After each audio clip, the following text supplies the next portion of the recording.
আসসালামু আলাইকুম দর্শক, 24 আওয়ার্স নিউজ টেলিভিশন থেকে আপনাদের স্বাগত। আপনারা এই মুহূর্তে দেখতে পাচ্ছেন আমরা রয়েছে জাতীয় প্রেস ক্লাবের সামনে।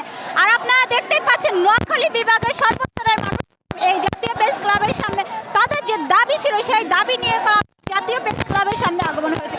আপনারা কিন্তু দেখতেই পাচ্ছেন যে নোয়াখালী বিভাগের সর্বস্তরের মানুষজন এইখানে তাদের যে দাবি সেই স্লোগান নিয়েই তারা এই যে নেমেছে। আর আপনারা কিন্তু দেখতেই পাচ্ছেন এইখানে তাদের যে দাবি সেই দাবি নিয়েই তারা স্লোগানে নেমেছেন।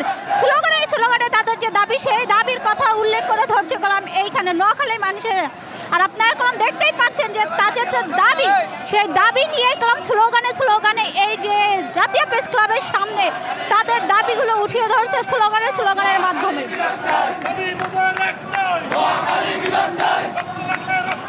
নোয়াখালী বিভাগ